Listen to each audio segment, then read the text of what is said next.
నేను నీ బాగు కోరేదాన్ని, దయచేసి నన్ను అపార్థం చేసుకో. వయసులో పెద్దదాన్ని, చిన్నప్పటి నుంచి నేను నిన్ను దగ్గరుండి చూశాను.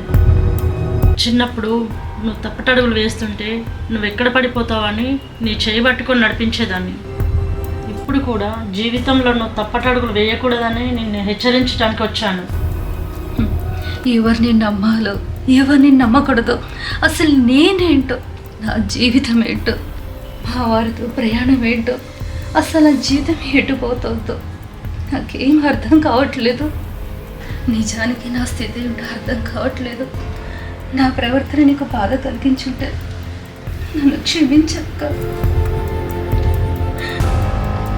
నువ్వేంటో నీ మనసేంటో పూర్తిగా తెలిసిన ఒక అక్కగా చెప్తున్నాను. నీ భర్త నీకు అన్యాయం చేస్తున్నాడని నేను పూర్తిగా నమ్ముతున్నాను. అలా ఎలా నమ్ముతావు అక్క? నీ నమ్మకానికి ఆధారాలు ఏమన్నా ఉన్నాయా? నీకెన్నో సాక్ష్యాలు, ఆధారాలు, మన వాళ్ళ అభిప్రాయాలు నీకెప్పుడో తెలియజేశాను. వీటన్నిటికి మించి నేనే నా కళ్ళారా మర్దిగారి ప్రవర్తన గమనించాను. అంటే నీ ఉద్దేశం? స్వయంగా నా కళ్ళతో నేను చూసినా నమ్మలేవా? కళ్ళతో చూసిన సంఘటనని నేను ఎలా మర్చిపోతాను? నువ్వు ఎలా కాదంటావు?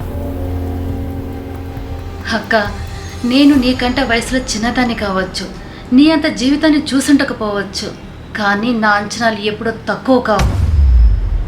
నా భర్త జీవితం పైన, ఆయన నడవడిక పైన నా అంచనాలు ఎప్పుడు తప్పవు, తక్కువ కావు. అంటే నా కళ్ళే నన్ను మోసం చేశాయంటావా? అక్క, నువ్వు నిజంగా పిచ్చిదానివే. ఒక్కోసారి మన కళ్ళే మనల్ని మోసం చేస్తాయి. మనం చూసినవే నిజమని భ్రమపడతాం. అంటే నాదంతా భ్రమ అంటావు, నేను చూసి నిజం కాదంటావు, నాకు అనుభవం లేదంటావు. అంటే నీ భర్త ఒక పుణ్యమూర్తి అంటావు, మహానీయుడు అంటావు, మహానుభావుడు అంటావు, మహాత్ముడు అంటావు, అంతేగా? ఎందుకు నవ్వుతున్నావు? అవేమీ నాకు తెలియదు, కానీ నా భర్త ఏంటో నాకు బాగా తెలుసు. నీతో చెప్పించుకోవాల్సిన పని నాకు లేదు. అంటే నిన్ను నీ భర్తను విడదీయడానికి వచ్చానంటావు. అంటే సుఖంగా ఉన్న నీ కాపురంలో నిప్పులు పోయడానికి వచ్చానంటావు. ఇప్పుడే చెప్తున్నాను, నేను ఆఖరిగా నేను చెప్పే మాట నా భర్త, మరోవైపు నా జీవితం నడిపించిన నా అక్క. ఇందులో ఎవరు నిజం, ఎవరు అబద్ధం? దేవుడా, ఏంటి నాకే పరీక్ష?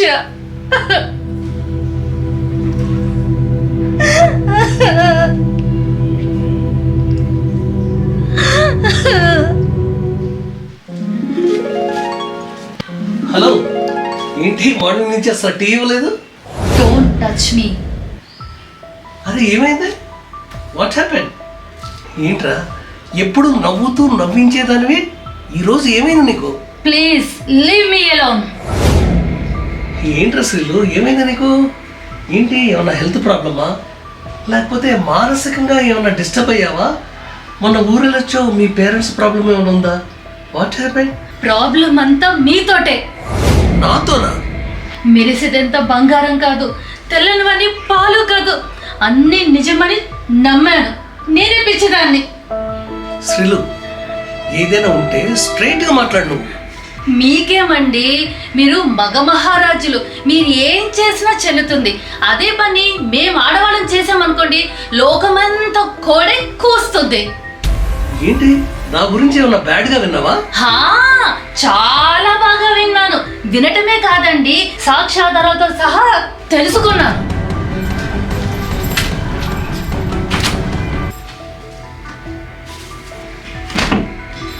ప్రియా ఎవరు, డింపుల్ ఎవరు? అంతేనా? ఇంకెవరైనా ఉన్నారా? ఏమో, నాకు తెలిసింది ఇద్దరే. ఇంకా తెలియని వాళ్ళు ఎంతమంది ఉన్నారో అది మీ మనస్సాక్షికే తెలియాలి. అవన్నీ నిజమని నమ్ముతున్నావా నువ్వు? అంటే నన్ను ఇంకా అమాయకురాలను చేయాలని చూస్తున్నారా? లేదు, నువ్వు దారి తప్పి ఆలోచిస్తున్నావని చెప్తున్నాను. దారి తప్పింది మీరు, దాపరికం చేసింది మీరు. సొంత ఇంట్లో 10 మంది చూస్తారు, ఇరుగు పొరుగు వాళ్ళు చెప్పుకుంటారనే భయం లేకుండా గర్ల్ ఫ్రెండ్స్ని ఇంట్లోకి తీసుకొచ్చి కులుకుతారా? ఇప్పుడు ఏమీ తెలియని అమాయకుల్లాగా నా దగ్గర ప్రేమ నటిస్తావా? హ!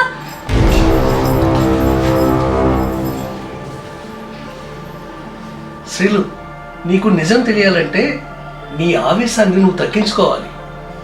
నేను అన్ని తగ్గించుకునే ఉన్నాను. చదువు సంస్కారం ఉన్నదని కాబట్టే ఇంకా నేను మీతోటి గౌరవంగా మాట్లాడుతున్నా. నా స్థానంలో వేరే ఆడదుంటే మరోలా ఉండేది. నాతో కాపురం చేయడం ఇష్టం లేదని ఒక్క మాట నువ్వు నాతో చెప్పుంటే మా పుట్టింటి అసలు వచ్చేదానే కాదు. ఓకే శ్రీలు, నువ్వు విన్న మాటలను బట్టి నువ్వు ఇలా ఆవేశపడటంలో తప్పులేదు. నువ్వే కాదు, ఏ స్త్రీ అయినా తన భర్తని పరాయి స్త్రీ పంచుకుంటుందంటే ఒప్పుకోదు. ఆహా, మరి అన్నీ తెలిసి మీరు ఎందుకంటే ఇలా చేశారు అంటే మీరు ఏది చేసినా కూడా నేను నోరు మూసుకొని ఉంటాననేగా. శ్రీలు, ఇప్పుడు సొసైటీలో అన్నా చెల్లెలు నడుచుకుంటూ వెళ్ళినా కూడా అపార్థం చేసుకునే మనుషులు ఉన్నారు. చెడుగా చూసేవాళ్ళు 99 మంది ఉంటే వాస్తవాన్ని అర్థం చేసుకునే వాళ్ళు ఒక్కళ్ళే ఉంటారు. అంటే మీకు ప్రియతోటి డింపుల్ తోటి ఉన్న సంబంధం అన్నా చెల్లెల సంబంధం అనుకోమంటారా? నువ్వు చెప్తే నమ్మవు కానీ మా మధ్యన ఉంది స్నేహం మాత్రమే. నీ అనుమానానికి అపార్థానికి వరుసలు మార్చుకునే కుసంస్కారం నాకు లేదు. భార్యని భార్యగానే చూస్తాను, తల్లిని తల్లిగానే చూస్తాను, చెల్లిని చెల్లిగానే చూస్తాను, ఫ్రెండ్ని ఫ్రెండ్గానే చూస్తాను. అంతే తప్ప ఫ్రెండ్ని చెల్లి అని పిలిచే దౌర్భాగ్యం నాకు ఇంకా పట్టలేదు. మా మధ్యన ఉంది జస్ట్ ఫ్రెండ్షిప్ మాత్రమే. మసిపూసి బారెడికాయ చేయడం అంటే ఇదేనేమోనండి. మీ తప్పుని ఎంత అందంగా సమర్థించుకుంటున్నారు. శభాష్. హ!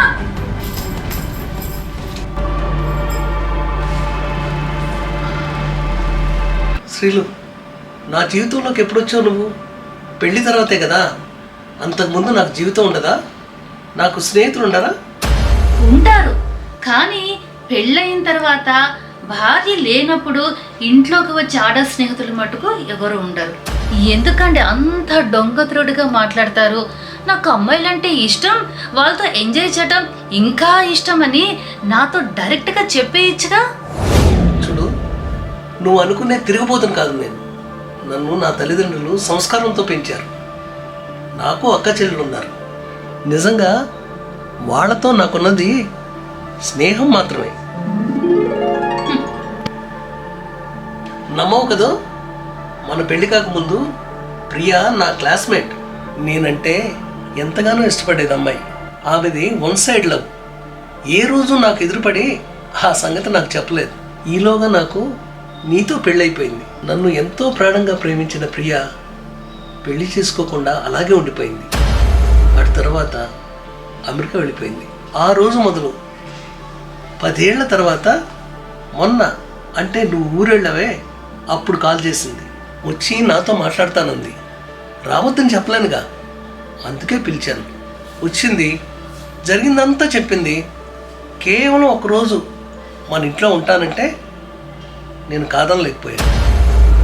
నా కోసం జీవితాన్ని త్యాగం చేసిన అమ్మాయికి మనశ్శాంతి దొరుకుతుందంటే ఏమి అనలేక ఊరుకుండిపోయాను. ఈలోగా మీ అక్క, ఆయన ఎవరు, ఆ వంకర శాస్త్రి గారు, మీ అన్నయ్య వచ్చి వెళ్ళారు. వాళ్ళందరూ కలిసి నీకు నూరిపోస్తారని అప్పుడే అనుకున్నాను. నేను అనుకున్నది అనుకున్నట్టే జరిగింది. నమ్మమంటారా? నా మీద నమ్మకం ఉంటే నమ్ము. నిజంగా ఆవిడతో నాకు ఎఫ్ఐఆర్ ఉందనుకో, మన ఇంటికి ఎందుకు పిలుస్తాను అమ్మాయిని? బయట ఎన్ని మార్గాలు లేవు.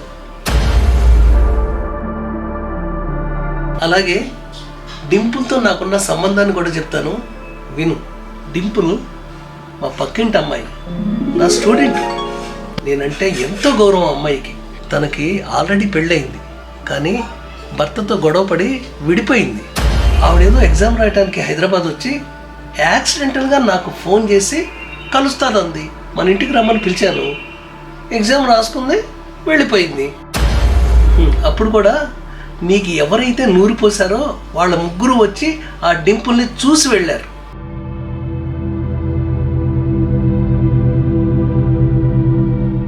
నేను నిన్ను నమ్మించాలని, నిన్నేదో భ్రమ పెట్టాలని నేను ప్రయత్నం చేయట్లేదు, నిజాలే చెప్తున్నాను. నీకు ఇంకా నమ్మకం కలిగించాలంటే, నా మీద నీకు నమ్మకం లేదనుకుంటే, మనకు పుట్టబోయే బిడ్డ మీద ఒట్టేసి చెప్తున్నాను.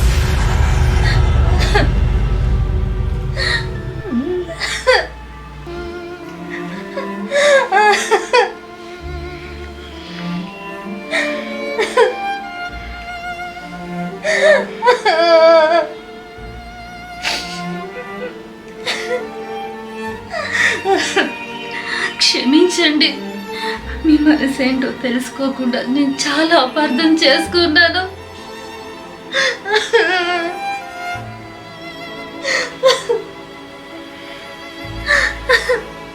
నాకు తోడబుట్టిన అక్క కూడా చెప్పేసరికి నేను నమ్మాల్సి వచ్చింది.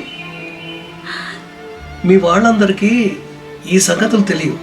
వాళ్ళకు నేను చెప్పినా కూడా నన్ను అర్థం చేసుకునే స్థితిలో వాళ్ళు లేరు. మీ అక్కను కూడా నేను తప్పు పట్టట్లేదు. ఆవిడ కూడా నీ బాగు కోరే, నీ మంచి కోరే నీకు చెప్పింది. రామాయణంలో కూడా ఎవరో పామరుడు అన్న మాటకి రాముడు సీతని దూరం చేసుకున్నాడు.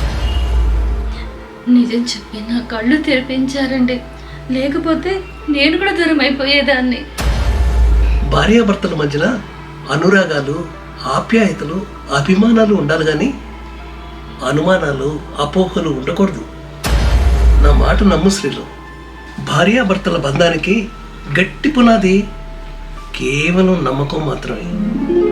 ఆ నమ్మకాన్ని ఎప్పుడైతే మనం కోల్పోతామో జీవితం నరకం అయిపోతుంది. అనుమానాలతో, అపార్థాలతో తమ తమ కాపురాలని నాశనం చేసుకునే వ్యక్తులకి మన కథ కనువిప్పు కావాలి. I love you శ్రీలు.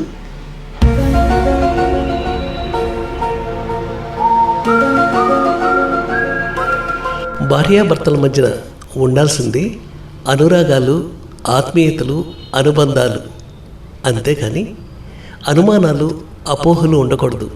అలా ఉంటే ఆ జీవితం నరకం అవుతుంది. ఇన్నాళ్ళు మా శ్రీవారి ముచ్చట్లు కాదు మీ శ్రీవారి ముచ్చట్లని ఆదరించిన ప్రేక్షక దేవుళ్లకు మా యూనిట్ తరపున ధన్యవాదాలు తెలియజేస్తున్నాను. నమస్కారం. ఇట్లు మీ దర్శకుడు రాజనాల సత్య. శ్రీమతి ఏమన్నా శ్రీవారు తందాన తాన